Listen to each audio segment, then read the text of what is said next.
Hey, what's up, guys? Welcome to the Low Bar. My name is Levi Lazaga. Joel Negretti.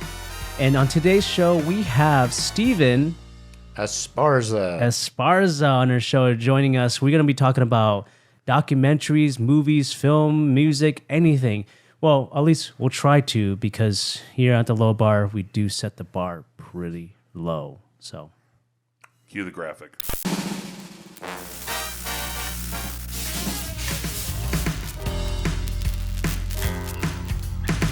What are you drinking today, Levi? I think we're drinking the same thing. No, I'm drinking this orange blossom. Oh, yeah, we are drinking the same thing. Orange blossom. This is pretty damn good. It actually tastes like oranges. Yeah, I don't know if that's chemical or not, but this is one. This one is from Huss Brewing. It's called Papago Orange Blossom. It's got some mandarin and wheat in it. Pretty good. It's pretty good. I think it. I like it.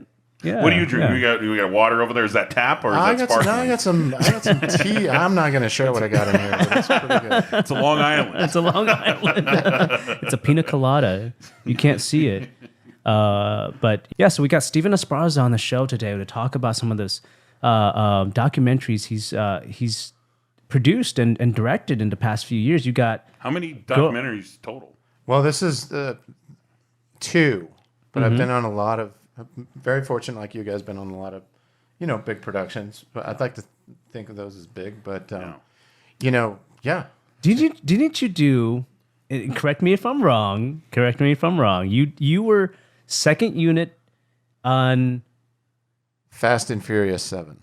Get out of here. Yeah. So let me just preface it this. So there's a company in Mesa called International Air Response, and they have a fleet of C-130s. So they will call me and say, "Hey, Steve, the crew from Fast and Furious 7 is going to be here. We want you to come in here and do behind the scenes." And I'm like, "Okay." So they know that I have, a couple of red cameras, and at the time I think I had my Steadicam, and Movi was out at that time, and so I would go in and go up in the plane and throw cars and That is shit out of the back. incredible. Yeah, it's crazy. Really? I wish I was on that set just to throw cars. Just to be that guy to say, "Hey, Levi, are you ready to throw some cars out of the window, out of an airplane?" Yes, I am. There's so many behind. Like if you go to YouTube and you Google that, is it Google or YouTube that? Yeah, I think Google's still the Google it. I vernacular. think it's still. I'm the same way. I don't even know. Is it YouTube it? Do you tube it? Do we you look Google really it? like we're into that kind of shit? Yeah, we're not popular.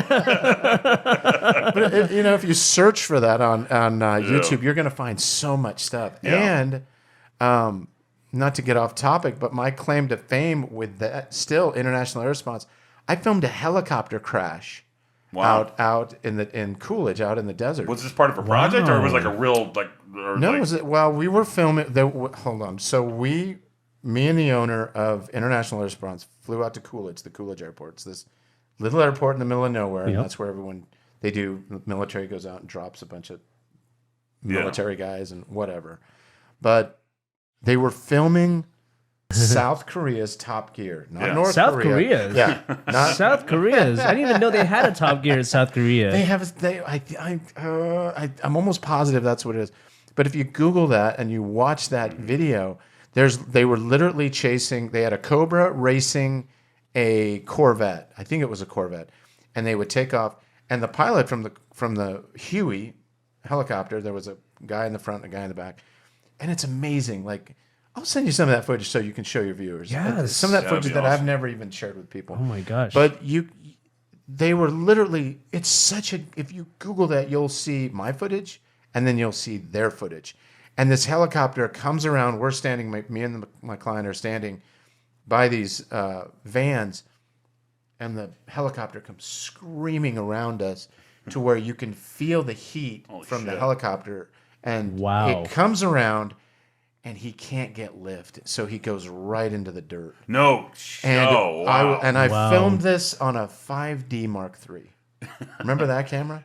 When the 5D Mark III first came out, I had a 50 millimeter lens on it, and I clicked it, and it took like 7 days for it to record. Yeah. I ran the 5D Mark II for the longest time, so I get it. Maybe it was the Mark II. Was it Mark II? I mean, I know that was a popular camera at the time. Yeah. Well, anyways, it finally records.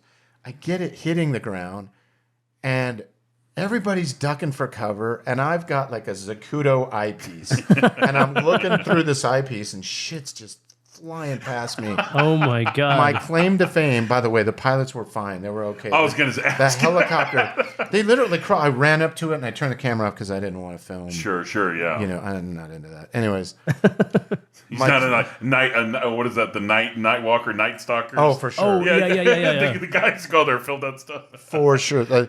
My claim to fame is some 13-year-old in China goes, camera band didn't flinch once, has balls of steel. But what he didn't know, I'm looking through a Zacuto, and I put my thing down, and I'm just covered in dirt. And dude, shit was flying around me, and pieces God. of What was going through? helicopter. Or were you just like it didn't seem real to you? Or Dude, you I was like, I fucking got the shot. okay. So you were just so into I just it. recorded, and I was like, I was shaking because the earth shook, and there was so Yeah. much heat.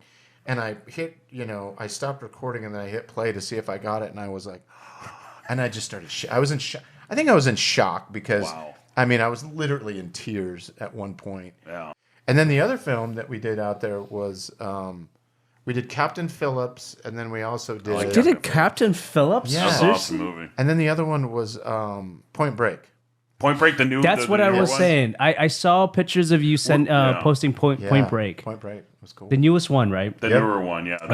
That came out. We say newer, but it was out like. I know, 5-6 years but ago. it's newer than But the yeah, other one. the newer one, yeah. I got the awesome. call for Devin Supertramp when he was throwing. They, I don't know how he got him to do this, but they put soap in the back of the C-130, and they were throwing, like rubber balloons, and Devin Supertramp, he does all that crazy shit. Yeah. And they were throwing shit out of the back of the C-130 and parachuting, and it was crazy. But Wow. yeah, That's intense. That's cool. That is really That's cool. the storied career so far there. And like you were saying too, with the documentary stuff, like that stuff can take like 3 years out of your life just filming Right. one documentary. yeah. Right. Documentaries are not. If you are somebody that's just super detailed, you can get that done pretty easy. I thought this last film we were going to be done in a year, but Really? that's a whole different story, and it landed up being almost 3 years. Before we get into the films you've done, the documentaries, and everything you've worked on, and everything Steven Esparza, we're actually going to go right into our games real quick. I like games. And then, and then we'll I got a go game right for into you. you. So let's get into our game. So Yes. here we go into... Spin that pitch with Julian Negretti.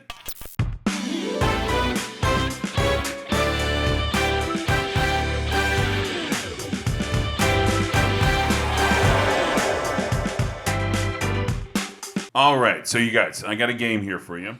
Both of you are going to be playing, Stephen and Levi. We're going to go with Levi first. The game is called... I always go first. Yeah, well, that's because I chose it that way. Now, we have Spin That Pitch. So essentially what we're going to do is I'm going to give you two different spin wheels to go ahead and spin for me. The first one is going to be movie genres, which is going to include action, thriller, comedy, horror, adventure, romance, documentary.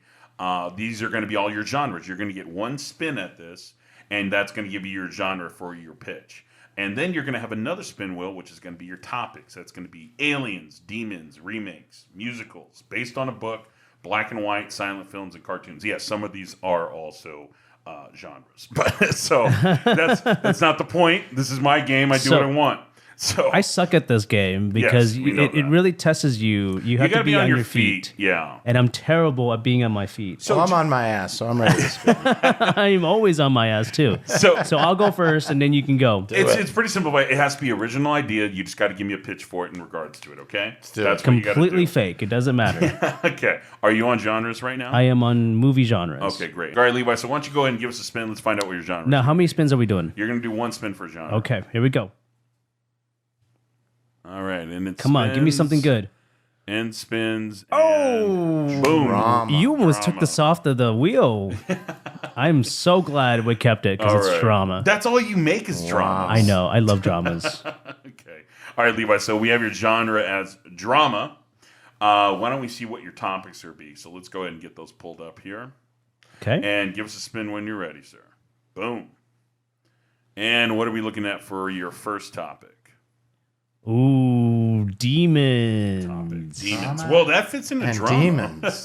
Yeah, demons. Okay. Okay. All right. Demons. Fantastic. I love that. All right. Let's go ahead and see what the next one is. Go ahead and give us another spin. All right. And what's the next one coming in at? What does that say? Aliens. Aliens. Wow, Aliens. demons, Oh my aliens. gosh. All right. That is an interesting one. Okay, Levi. So after your spins, we are looking for a original drama that involves demons and aliens. So all I need is just your elevator pitch. You're telling me, hey, this meets this. Okay, so dramatic movie about demons and aliens. So let's just make it about demons versus aliens. That is freaking terrible. Come on. I mean, there's aliens That's versus boring as predators. shit. Aliens versus Why don't you predators. be more original? I said original. You easily, because you can team those things up against each other. First of all, you got biblical against Scientifical. Like I agree. Come on. Yeah, I think you should be more Come original on. than it's angels versus demons. Aren't they the same thing in almost a similar way? Just I guess come so, on. but you got I science suck. fiction and I suck biblical. at thinking I on my got feet it. right now. You already got I it, got it too. I got but it. you have to come up with something different. You're you gonna new get your own spin. spins. You're gonna get your Oh, own All right, spins. come on, yeah. Levi. Let's hear it. Because I'm Because if stoked. not, we're just gonna ask him what his picks I'm are. stoked. You're A like, Film drama this, about let's go. demons and aliens. Yeah. Right. Why don't If you guys watched the previous episode, you know how terrible I am with this game. I am so terrible at this game. Oh my God. I don't know why you insist on playing. And Julian has made it easier on me by taking away I know, I one took away aspects movie of- genre. Oh, my Lord. Regardless, I am terrible on my feet. Do it. Yes. I'm already filming. Let's Oh, go. Jesus Christ. Okay, demons and aliens. Oh, my God. Okay, so What's your? I pitch? can't. I mean, now you're giving me. Now you can't tell me I can't use demons against aliens. Can I I'm not start? saying Can I- you- Let me. All right. Go ahead. Let's make it easy. Can I start you off? Okay, him start out, me help off. him out. Help All me right. off. You got a cop who's an alcoholic and he's trying to be he's trying to be clean, right? Uh-huh. And he's a detective because, they don't know what to do with this guy because he's such a fuck up. But he comes across this fucking murder scene where it's like, it's so bad that like it shocks him. He's like, what the fuck is this? And it yes. has to do with like demonic shit. Like you see demonic shit. Yeah, upside And then down cross. and then shit it like starts pentagrams. happening as he's like in the murder scene and he just keeps going back. Maybe I just take it too literal You with this. Yeah, don't know dude. what the hell Yeah. you're doing. I'm on the spotlight, and I hate being on the Look how spotlight. quickly give it. All you had to do was throw in yeah. aliens in there, and that could have easily been added. Oh yeah. Okay. Where's my lawyer? Hold on. Thank you. Jesus. Give me an hour. Yeah. Give me an hour. Yeah, let's step out of the room. We'll let Levi do his thing. I'll put it on a time lapse, Yeah. and then we'll all grow old and die. And you'll never get the pitch. You'll get it after you die. All right, Levi, come on. What do you got? All right. Okay. By the way, we're calling Jesus. it Heavens and Death. Death and Evans and death. Jesus. I don't know. There's a musician, okay? And he wants to be this amazing musician. He's obsessed with being an amazing musician. And he plays and he plays and he plays and he's never known. Nobody knows him. All right, talking. And so he sells his soul to the devil to be able to be on the stage that he's always wanted to be on. Yeah. And he gets on there. But what he doesn't realize is that he sold his soul not to the devil himself, but to some aliens. From Uranus? Aliens from Uranus, yes. Aliens that have secretly promised him something that he can't really meet. And so at the end of the day, what he's actually doing, what he actually gave up was humanity. Okay. Yeah, I think you're finding something, I'm finding something. but I'm thinking it's at not the same quite time. there. No. Getting there. But it's getting there. But you know what? I'm going to accept that. Okay. Whatever. I'm going to put the guy out of his misery. Just shoot me already. Okay. I hate this game. So let me just say this. So we have a musician who is sold his soul to what he thought was the devil, because maybe that's just what his mind interpreted as Yes. the devil. But really, it was an alien race that is bent on world domination. There you go. Okay. This is a terrible movie. I can't say I would be first I gotta in line thank. to watch it. I'm gonna thank Huss Brewery Yeah, for this for that beer, idea. for this idea. So Yeah. All right, Steven, I know that you're really shock and awe in Levi's great talent and his ability to pitch. Am I spinning? And Listen, yeah. I never said I can pitch. I can direct. Yeah, Okay. but now we are going to be doing a spin from Steven. So Steven's going to give us his first spin ready? on genres. Yes. Genres. Here All we right, go. genre spin is coming through. What do we got here? Let's see. Spinning. All right, here we go. And boom, what do we got? Documentary. Wow. It is right. Wait, in his hold on a freaking second. wheelhouse. Keep this and don't edit this out. We're going to respin because that's too easy. Yeah, that's too easy. Yeah, All right, Let's respin. Let's respin. Go ahead. Do it. Go ahead. All Go right, ahead. spin again. Let's What try do it we again. got? What No do we doc. got? We Romance. okay. Romance. All right. Am I spinning again? Yeah. Oh, well, no, we're not. So No. now we got the romance. Now we're going to move on to the topics. Are you a romantic guy? All right. Well, let's see what kind of spins you can get for the topics, All right, for your topics. Here we romantic go. movie. Romantic movie. And Demons. fucking demons. Demons? Really? Again? God damn it. All right, let's see what you got on your next Romance spin. and demons. Yeah, All one right. more spin. One One more more spin. spin. Let's go ahead and try it again. Let's see what your next one is. Romance and Cartoon. What the? romance. I think that's been done before and it was a huge flop. Let's spin that one more time. Here we go. All right, let's get rid of demons because we already done demons. Yeah. All right, cartoons and musical. Can we do that, Julian? let's do Cartoons and He's our musical. game host. Let's see. What do you say? I say yes because demons is played out at this point. Levi killed demons for everybody. So I'm sorry. Yeah, we're gonna eliminate that and we're gonna keep it as cartoons. This is why I don't with pitch. a musical. Cartoons and musical. That goes together, but you also got to make, and it's a romance. So Oh, yeah. yeah, it's a romantic. Is it live music. action or is it You can do like whatever pure cartoons? So here's the thing: the cartoon aspect of it, you can make it. You can make it where it is a cartoon aspect of it, or it includes cartoons. So if you want to do Roger Rabbit style, do you want to do it? No, whatever let's- you want to do it. Well, let me ask you this because we want to do a little bit more original. So you want Johnny Quest style animation, right? Yes. With that, okay. But what's the story? What happens? Story with And it Johnny has to be a Quest. romance. Oh, it's got to What? be a romance. Oh, shit. It has to be a romance. All right. Maybe Race Bannon and the other dude are gay.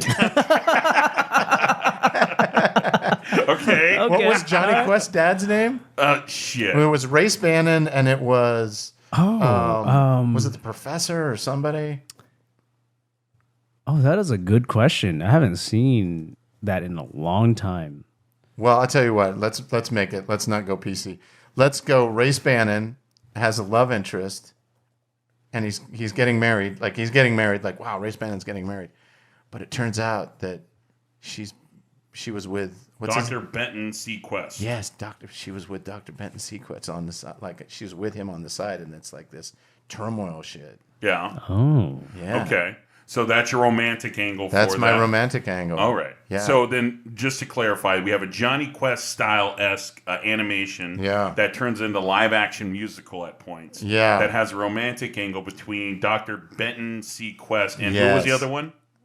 Race Bannon. Race Bannon. Okay. Race Bannon. So we have it's very on topic. Yeah, you guys go Google Johnny Quest because you'll be like, why have they not turned this into a live action? Yeah. I remember watching Johnny Quest a lot when I was a kid too. dude. Watching like Cartoon Network and stuff. So good. Yeah, I enjoyed Yeah. that. All right, so you guys, you both have pitches here. I can appreciate both of them.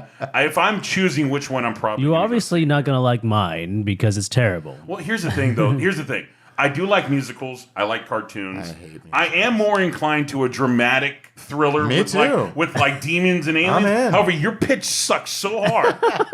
It sucks so hard that I'm walking into this cartoon musical Oh my god.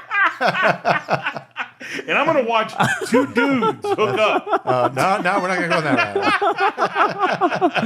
What do you mean? You don't want to watch a dramatic movie about a musician who sells his Your soul pitch was and so then bad. finds out it's an alien that's that pretty wants weird. to dominate the earth? Now it sounds better for some reason that you just said that. Okay, well, I'm going to repitch it.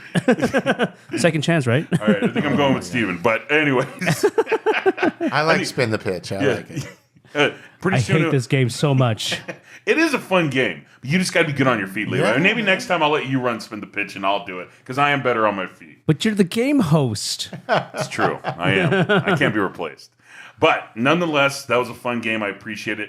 I want to hear more about what Steven has here and what we have going on with him. So I'm going to take it back to the low bar. All right, here we go. Going back to the low bar.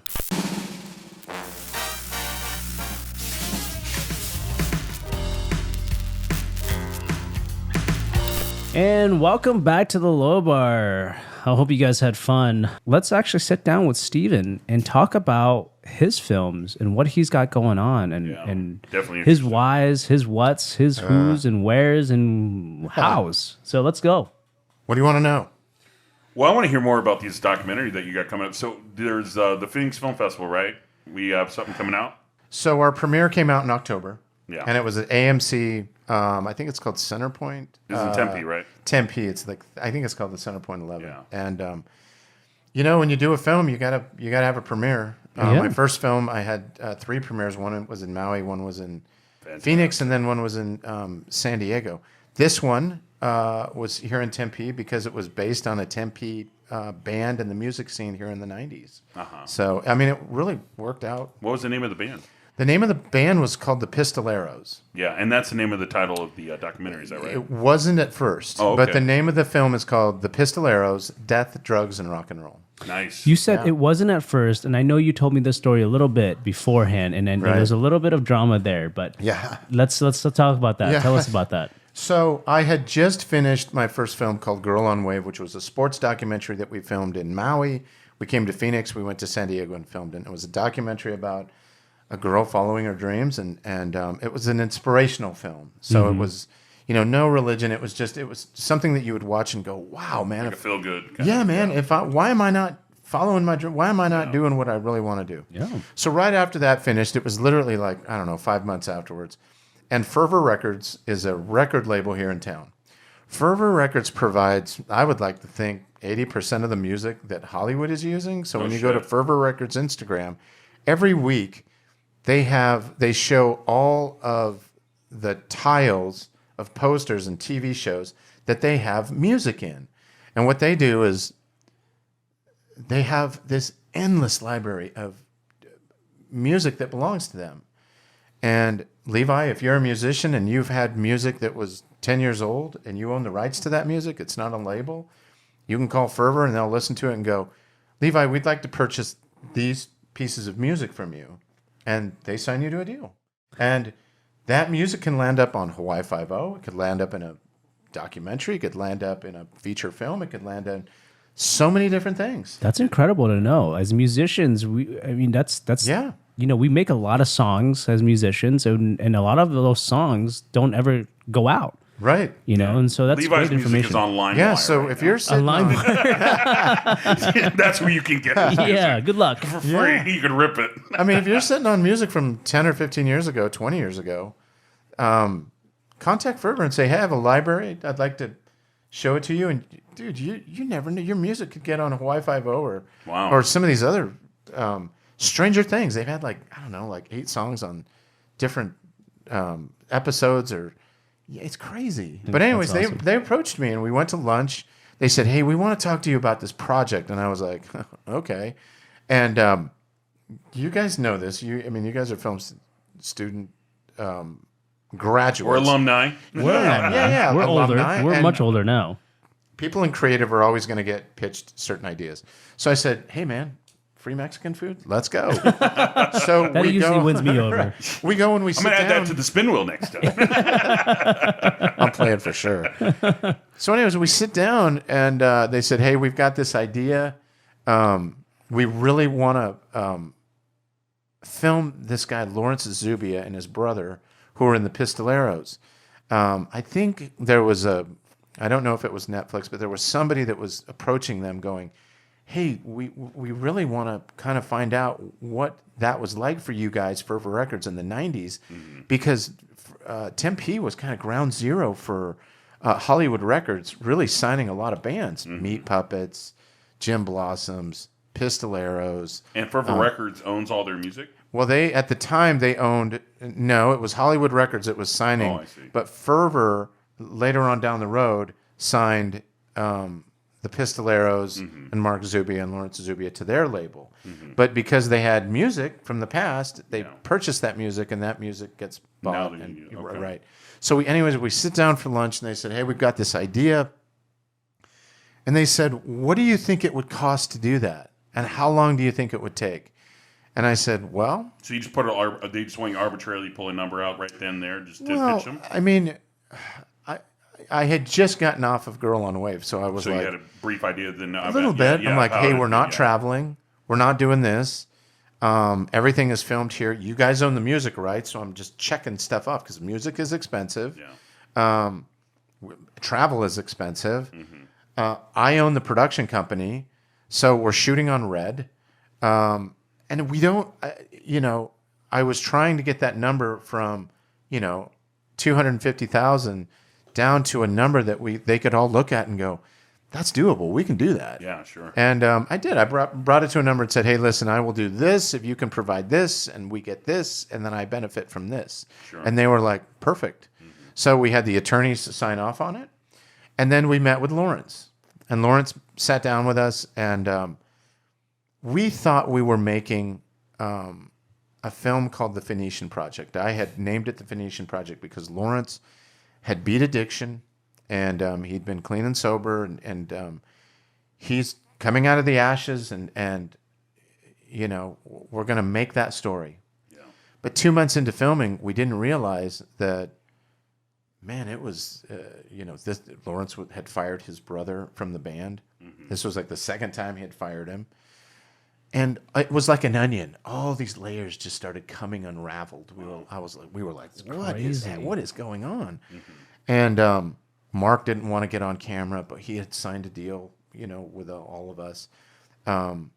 Lawrence was not really telling the truth, what was happening. Our first filming was at the Crescent Ballroom. And we had a full crew. We had like 5 red cameras, and we had a Movi running around, and we had audio, and everything was synced. And we went through the board, and we had a very specific mixer, and it was awesome. It was great. But Mark didn't show up until 2 seconds before they hit the stage, and we're like, where's Mark? Where's his brother? Where is he? But we didn't know because Lawrence wasn't honest with us. Yeah. So we finished this film. We give Fervor Records a first draft. We all watch it together, and I'm like, here's what you wanted. Here you go. And they were like, that this is first draft and we're going to make changes. And I go, yeah, I know. But what I did, which was really, I'm going to toot my own horn, but I told them, I said, hey, man, you guys know all these guys in L.A. I'm starting to get super busy. Why don't you have an editor kind of look at the first draft and see what he thinks? And I knew that if I gave them the hard drives and all the footage, that they would start meticulously looking at all the dailies. But we had cut sequences. So we had sequences of all the interviews. We had sequences of we had to recreate a car crash because Lawrence had driven his car into nice. Anyways, we had an editor look at it. And we had put something together. And I knew, like 6 months later, they were like, there's a lot going on in these drives. And I'm like, yeah, you think? So, with this guy with his addiction thing. Yeah, you think? So the editor that they gave it to was Jimmy Gadd. Jimmy Gadd he's this guy in L.A. that's on all the Marvel films, and he's on all the Marvel TV shows. I think he had just signed with WandaVision or one of those big shows. Yeah, he's like one of 27 editors that's on like WandaVision. But dude, that guy was so busy, he handed it off to this other guy. And that guy really it was COVID and shit was going on. And he handed it off, or Jimmy handed it off to another guy named Vic. And Vic actually did a good job. He took our sequences and he put his spin on certain things, and he created this hour and a half type story. And Vic could take it no longer. He was like, guys, I'm done. I don't know what to do. Yeah. So I said, guys, give me the drive back. So they gave me the drive back, and I looked at it and I was like, oh man, it was spaghetti, and I had to turn that spaghetti, and I had to take out, I had to turn this thing into we cut it down into, it was me and then the guy from Forever Jeff came over, and we literally turned this hour and 40 minutes into an hour and 4 minutes.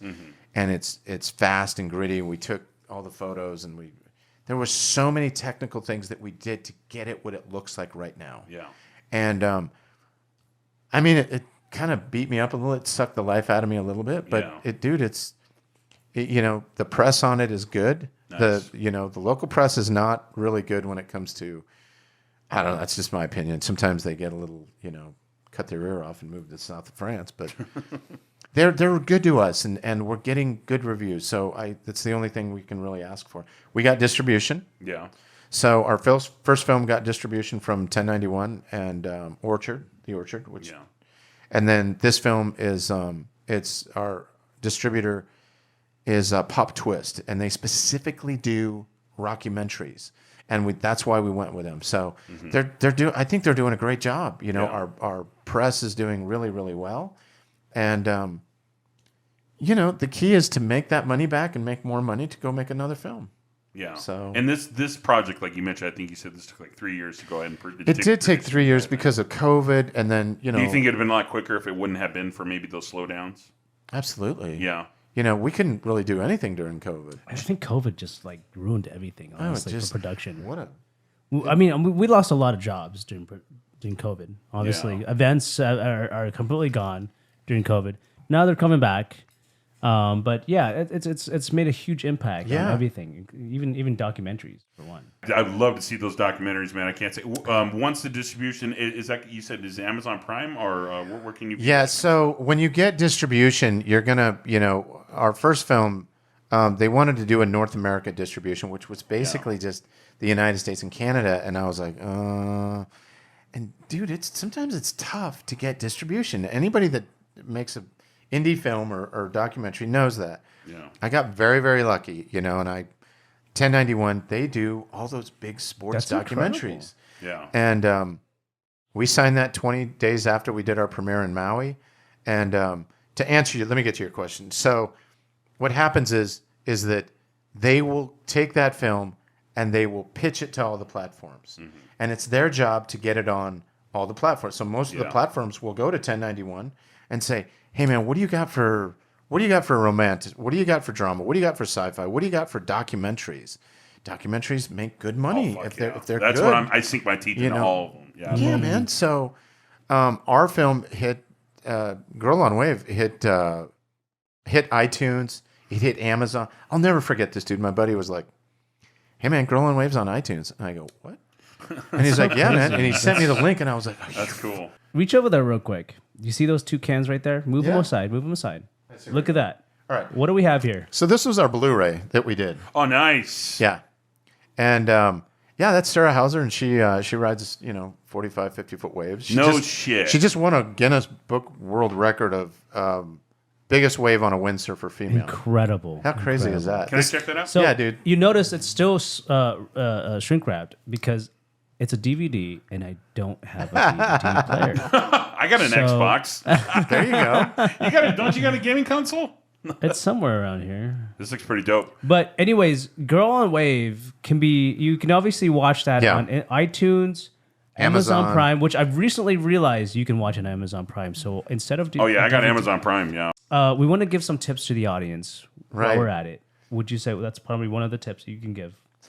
Yeah, surround yourself with creative. If you're around people that are just like, oh, we can't do this because we can't. I don't want to fucking hear can't. Sure. If I can do this at an old age, dude, and you guys can do anything you want to do. Just you got to figure out.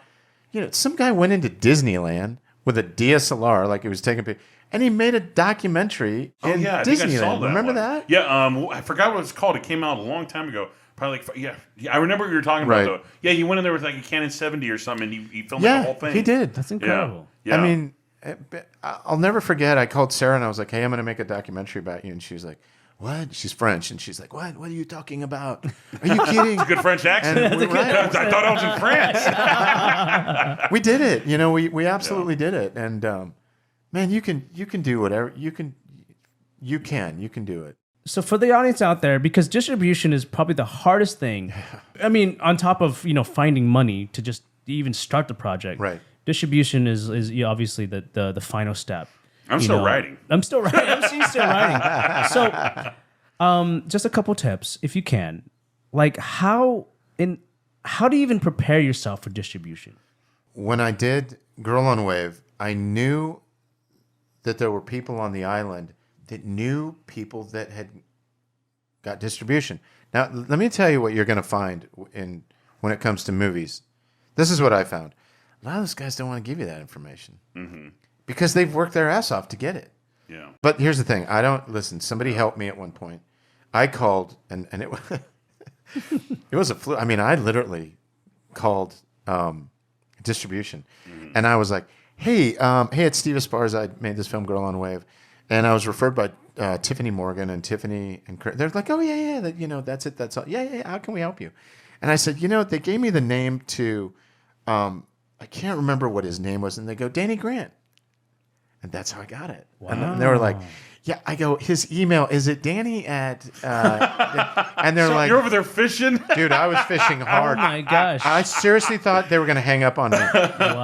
And I used. This is being really pleasant and nice. And I told this story to Tiffany at one point too, and she was like, oh my God. But she was so cool. And when I got the deal from distribution, I didn't know. Like, I was like, what do I do with this? I had no clue. Yeah. I called Tiffany and she was like, Steve, send that over to me. And I said, can Kurt look at it? She goes, I handle all the business. And I go, forget Kurt. You tell me. And she was like, Steve, you got to take this deal. This is a worldwide deal, and it's not too far off from what we're doing. This is a good deal. Don't get away from this. You can look on iTunes and you can look on Amazon. You can go to IMDb and you can look at the bottom to see who the production company was, who owns the rights to that film. If you go to, That's It, That's All, you're going to see I think it's Brain Farm that owns that film.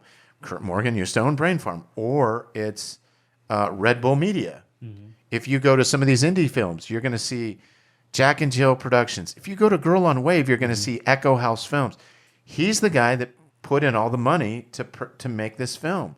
And then you have to start fishing. So what you're telling us and the audience is really just about really knowing somebody. Yeah, you got to network. Somebody. You got to network. Or you got to fish. And you got to fish. You literally have to fish. I know that's not really helpful for a lot of people out there. That's helpful for me. It is really helpful. I can make a phone call. The thing is, I think at the end of the day, the message is you just have to keep trying. You got to get creative, dude. If you can call a distribution company that you think your film could be on, find out who that person is and send them something. Send them a package with your movie in it with, I don't know, something. Is that like the gravitas that you were talking about? Dude, you know what I did with the airlines? What's that? When Girl on Wave came out with the airlines, I was like, why isn't the airlines picking this up? I went online and I found out all the top airlines. Who makes that decision? And I would send emails and go, hey, head guy at deltaairlines.com, with all the bullshit that's going on in the world right now, wouldn't you want to show your audience in your airplanes something kind of inspirational and cool? There you go. Is that paraphrasing? Dude, that's out of 10 emails that I sent, I'm just going to use the number 10, 4 came back. No shit. And we wanted to sign a deal with Delta Airlines and American Airlines, but they were shit deals. And we said no to them. And I remember my brother goes, why didn't you take that deal? And I go, because you can't recover from a shit deal. Mm-hmm. Oh, wow. I said no. Now, who tells you it's a shit deal? Do you know that, or do you have a lawyer that explains that? I call distribution, and distribution's like, hey, man, the number for them to have your movie in their flights for 90 days is about between $3,500 and $6,500. That's what the rate is. They get a lot of people that want to show their films in movies because you're forced to watch movies on there. Sure, yeah. Yeah. So I can't remember what airline came back to me and they were like, "How about $2,000?" And I go, "How about fuck no?" Oh wow. So they're just way underbidding. Wow. Yeah, and I was like, no, and I'll never forget the one guy was like, "Are you telling me that you're saying no to this number?" And, you know, this thing is going to get it. And I go, no, dude, I can't pay my bills with $2,000. No. And I'll never forget Danny Grant from 1091 was like, dude, way to go. Way to go. That's awesome. Yeah. That's Yeah. awesome. Hard to turn down money. You know. Yeah. Yeah. Well, I mean, dude, I'm not rich by all means, but you can't recover. You cannot recover from a shit deal. You're right. And have a good attorney. Have a good attorney. That's so important. So that's good to know. So you gotta have a good attorney and Levi, nobody's going to throw a deal at like indie filmmakers. Nobody's going to go, hey, I'm going to sprinkle some distribution dust over you in the middle of the night. It's not easy. It's not easy. It's so not. You really got to go out there. You really got to go out there, network, and find the people. That's essentially what you got to do. We found our current distributor, and we found them because they do music documentaries. And we were like, dude, we were offered another deal from somebody else, and we were like, wait a minute, what? No, we're not doing that sort of a percentage. Absolutely not. And you know, we would. I can't. We did probably like 5 or 6 Zoom calls with various distributors and sales reps. You know that there's sales reps that are out there that are pitching that you can either get a sales rep to go out and pitch your film, but they're going to take 15%. So if you take 15% out of, let's say, they're going to take 15% right off the top, or 25. If it's 25%, They're salespeople. If it's 25%, but they're gonna get you signed with a distributor. Yeah. Well, the distributor's going to take at least 25%. It's a good deal. Like even the person was like, Steve, you got to take that deal, man, because you don't have a sales rep, and this is such a. If you can find distribution on your own, that's the way to do it. So definitely, you guys out there, just check out Pistoleros. It's out now. Also, check out Girl and Wave and check out Echo House Films on Instagram. So if you guys want to watch it, visit echohousefilms.com. Okay, so thank you so much, Steven Esparza, for being on the show tonight. Yes, thank you. We're gonna have to definitely get you back on the show. I'm in. For the next time. We want to learn more about distribution. Yeah, I mean, I'm down for it. I'm not the key to it, but I'm definitely somebody that's going to inspire you to get your ass out there and look for it because it's That's out all there. we need. Yeah. All we need is a push. All we need is that Yeah. one little thing, and that's it. Huge thank you to the local brewers out here, Huss Brewery. for help getting me buzzed. Huss Brewery. I think we've had the same beer this entire time. There's obviously some other local breweries that we've been drinking, but tonight, State 48, and what? That's all I know right now. Santan Brewery. There you go. Okay. All right. Well, that's today's episode. Check us out on Instagram at at the_low_bar. You can find all of our links there to our website, to our YouTube channel. We have our episodes on there every week, so definitely check us out. Our episode here with Steven will be guys. on. That's awesome. Go to our website too. Donations are much accepted. We can definitely go ahead and try to grow things, get things bigger on here, pay for more cooler stuff, and get more leaves. Get more leaves. We definitely need more leaves on this table. It is fall, so we need more leaves. So Yes. Just to add to that, if you guys love the show, if you guys want to learn more, the whole point of this show, again, not just to set the bar low, but is to get artists. Hammered, exactly. But to get musicians, filmmakers, artists on this show to learn more about them and be able to get tips and tricks and whatever it is to get to their point, to be able to, be successful at what we do, what we love to do. So if you love this show, please visit our website and donate. There you go. Thank you for watching Low Bar. You guys have a good day.